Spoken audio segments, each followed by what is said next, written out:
Hi guys, I'm Lisa. Welcome back to the channel. As a woman in a male-dominated field, I tried not to talk too much about my feelings at work. So I mostly stuck to the facts and kept my feelings to myself. I'd force myself to put on a smile at work, and then I'd cry later to my friends over margaritas. But when I got to EEOC, I discovered that my feelings were facts. I didn't know how to deal with that. Like I said, I was used to keeping that stuff out of my career. So today I want to talk about how I did it using what I'll call emotional proofreaders. For me, most of the time, that was my husband. If I was unsure about how to say something without triggering my boss, I'd send him a rough draft and let him make suggestions about how I could improve what I was trying to say. And normally he was a lot more objective than me because he wasn't in the thick of it every day. During my investigation, my feelings got even bigger. NASA's pretext suddenly got real.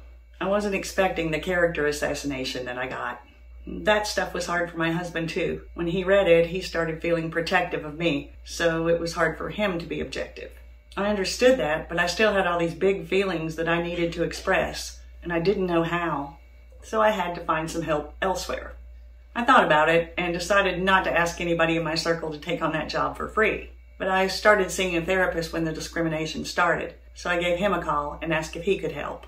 I asked him to read through NASA's first 2 witness statements and help me decide what I wanted to say in my rebuttals. And here's a quick example of how that proofreading process went.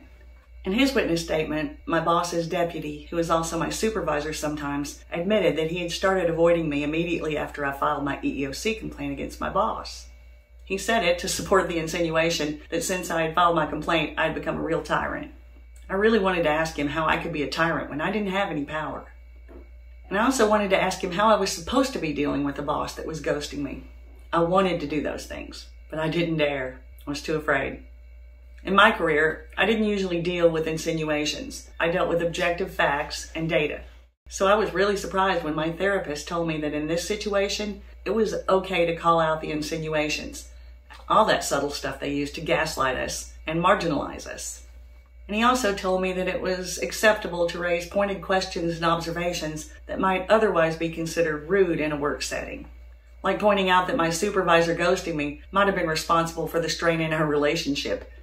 Having my therapist work through those first 2 witness statements with me, that gave me the little bit of confidence that I needed to rebut the rest of the witnesses and NASA's pretext on my own. I got very comfortable saying when I was concerned, confused, frustrated, and angry. I wish I'd been comfortable enough to do that my whole career.